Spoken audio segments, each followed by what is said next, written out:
एक सद्गृहस्थ होता आणि बरेच दिवस झाले त्या सद्गृहस्थाला मूलबाळ नव्हतं. काहीतरी आध्यात्मिक प्रयास करून मूलबाळ झालं. एक मुलगा झाला, पण बाळांतपणामध्ये पत्नीचं झालं. थोडं लक्षपूर्वक ऐका. मृत्यू हा निसर्ग आहे, तो येतच असतो. बाळांतपणामध्ये पत्नीचं जाणं झालं. पत्नीचं जाणं झाल्यानंतर त्या मुलाची सगळी जबाबदारी त्यांच्यावर आहे. मग त्या मुलाचं सगळं ते करायचे महाराज. एक दिवस नदीवर गेले, नदीवरून पाणी घेऊन आले. पाणी घेऊन आल्यानंतर त्यांनी पाहिलं आपल्या कर्णकुटीमधून, झोपडीमधून एक काळा भिन्न सर्प बाहेर पडतो. त्यांनी पाहिलं. शंका मनात आली, या सर्पाने माझ्या मुलाचा चावा तर घेतला नसेल. तो पाण्याचा हंडा फेकला आणि धावत जाऊन घरात पाहिले, एकुलता एक मुलगा काळा फिकट पडलेला. त्यांच्या लक्षात आलं त्या सर्पाने माझ्या मुलाचा चावा. क्रोध आला महाराज. काठी घेतली आणि त्या सर्पाच्या मागे पळाले. मृत्यू हा निसर्ग इथे सांगतोय. त्या सर्पाच्या मागे पळाले. सर्प आता अरण्यामध्ये निघून हे त्या सर्पाच्याच मागे बरंच अंतर चालून गेले. पुढे पाहिलं तर त्या सापाची एक मांजर झाली. काय झाली? सापाची मांजर झाली आणि त्या मांजरीने तो उंदीर खाल्ला अरण्यामध्ये. मग यांनी पाहिलं, यांनी हातातली काठी टाकून दिली. ते म्हणजे आपण समजतो तसं हे प्रकरण दिसत नाही, हे काहीतरी वेगळं. असं पाहता पाहता त्या सापाची मांजर झाली. तेवढ्याच समोरून एक बैल आला आणि त्या मांजरीचा सिंह झाला. मांजरीचा सिंह झाला आणि त्या सिंहाने तो बैल खाल्ला. मग मात्र हे घाबरायला लागले. काठी तर अगोदरच टाकून दिली होती आणि पळायला लागले. पळाल्याबरोबर त्या सिंहाचा एक काळा भिन्न माणूस झाला आणि यांचं येऊन मनगटच लागला. आता हे थरथर कापू लागले. ते म्हणले, कोण तुम्ही? त्यांनी सांगितलं, मी साक्षात मृत्यू. कोणे? मी साक्षात मृत्यू. हे माझी आणि कुणाची सहसा भेट झाली तर त्या माणसाचा मृत्यू झालेला असतो, तेव्हाच माझी भेट होते. पण जिवंत माणसाची भेट होत नाही. तुझी माझी भेट झाली. मग मात्र हा घाबरायला लागला. तर त्यांनी सांगितलं, घाबरू नको, तुझी श्वास अजून संपलेली नाही. काळाला सुद्धा वेळेच्या आधी श्वास शिल्लक असेल तर कोणाला नेता येत नाही. तुझे श्वास अजून शिल्लक. तुला काही मागायचं असलं तर मागून. मग याने सांगितलं, तुम्ही सापाची मांजर झाली म्हणजे तुझ्या मृत्यूचं निमित्त साप होता. त्या उंदराच्या निमित्त मृत्यूचं निमित्त मांजर होतं. त्या बैलाच्या मृत्यूचं निमित्त सिंह होतं. म्हणून मला तेवढे रूप घ्यावा लागले. मृत्यूला सुद्धा काही ना काही निमित्त असतं. आपण म्हणतो असा आजार झाला, त्या आजाराचं निमित्त.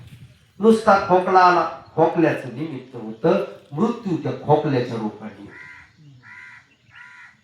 इतका पोहणारा कट्टर पण पाण्यामध्ये हे होतं. काहीतरी मृत्यूचं निमित्त होऊन त्या ठिकाणी मृत्यू पत्करावा लागतो.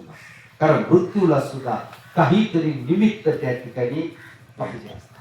म्हणून एखाद्याचा आजाराचं निमित्त होईल, काही ना काही निमित्ताने त्या ठिकाणी मृत्यू येईल. पण मृत्यू येईल कारण मृत्यू हा निसर्ग आहे, मृत्यू ही प्रकृती आहे, तो येतच असतो. मग याला म्हणले काहीतरी मागा. मग याने काय मागितलं? याने हात जोडले आणि सांगितलं, फक्त एवढं सांगा का मला तुम्ही कोणाच्या रूपात न्यायला याला. आता माणसाला मुख्य भीती मृत्यूची. मला तुम्ही कोणाच्या रूपात न्यायला येणार? मृत्यूने सांगितलं, गड्या तसं सांगता येत नाही, पण शब्दात गुंतलो, तुला मी बगणीच्या रूपात न्यायला. मग हे शोक विसरले महाराज. घरी आले, सगळे धर्मग्रंथ वगैरे गठुड्यात बांधले आणि थेट राजस्थानला राहायला गेले. राजस्थानला का राहायला गेली सांगायची गरज नाही, कारण मगर तिथं पाणी नाही. बरोबर. राजस्थानला राहायला गेले. विद्वान होते. एका राजाच्या राजकुमाराला शिकवायला राहिले राजस्थान. आता तो राजकुमार मोठा झाला, त्याला उच्च शिक्षित केलं यांनी. बरं का, उच्च शिक्षित केलं. पुढे त्या राजकुमाराचा विवाह ठरला महाराज. कुठे ठरला? पैठणमध्ये प्रतिष्ठा क्षेत्र विवाह ठरला. आणि राजकुमार म्हणला गुरुजी जर लग्नाला आले तरच मी लग्नाला उभा आहे. गुरुजी काय लग्नाला येईना. राजाने विचारला का लग्नाला येत नाही. तुम्हाला ते यावंच लागेल. लहानस तुम्ही सगळं ज्ञान याला दिलं. मग मात्र गुरुजींनी सांगितलं का मला मगरीपासून मगर मला त्या ठिकाणी मृत्यूच्या रूपामध्ये घ्यायला येणार आहे आणि तिथं तो गोदावरी येईल. बरोबर आहे की नाही. कदाचित त्यांनी सांगितलं अहो गुरुजी इतकंच ना सैनिकाचं कडक ठेवू, चांगले पोहणारे तुमच्या अवती भोवती ठेवू, 1000 सैनिक निसते तुमच्या दिमतीला ठेवू आणि तुम्ही नदीकडे येऊच नका. तुम्ही तुमचा मुक्काम लांब ठेवू. मग नाविलाज झाला. गुरुजी म्हणले मी येतो पण तेवढं सुरक्षेचं बघा. राजा म्हणला काही काळजी करू नका आणि गुरुजी आले. बघा हा मृत्यू हा निसर्ग सांगतोय. गुरुजी आले. गुरुजी आल्यानंतर महाराज राजाला प्रतिष्ठान क्षेत्रात गेल्यावर काही तिथल्या ब्राह्मणांनी सांगितलं म्हणले राजा या तीर्थाच्या ठिकाणी जर दान धर्म केला त्याचं फार पुण्य असतं. राजा म्हटला मग आपण दान धर्म करू ना.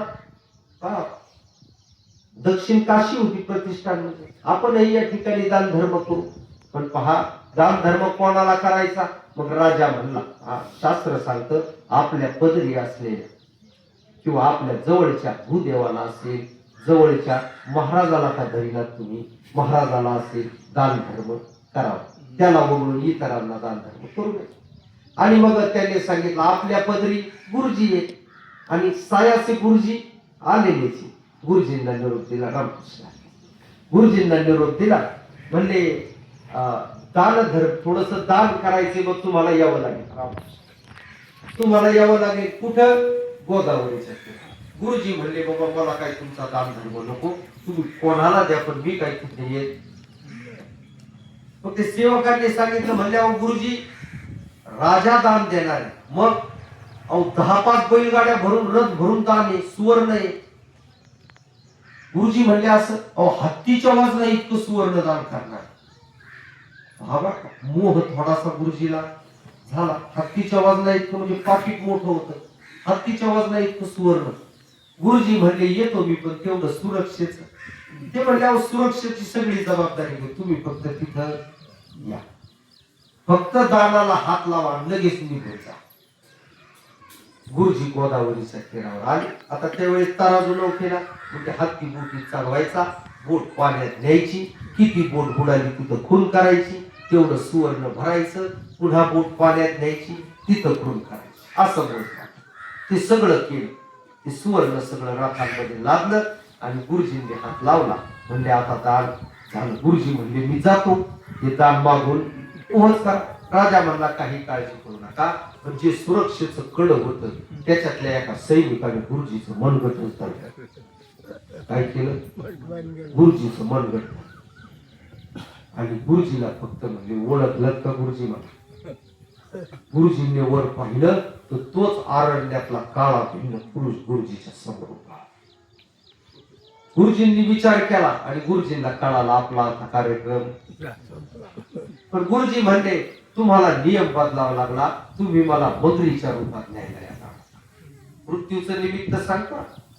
त्यावेळेस तो काळा भिन्न पुरुष म्हणला गुरुजी मला सापाची मांजर होता येते, मांजरीचा सिंह होता येतो, सिंहाचा काळा भिन्न पुरुष होता येतं, त्या काळा भिन्न पुरुषाची मगर मला होता येत नसेल का.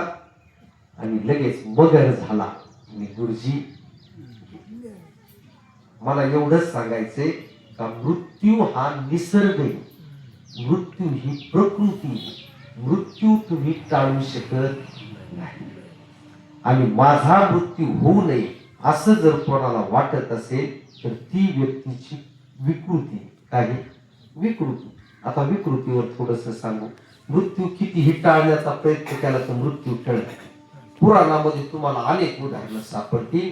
पैकी तुम्हाला सगळ्यांना ज्ञात असलेला आपल्या आता तुम्ही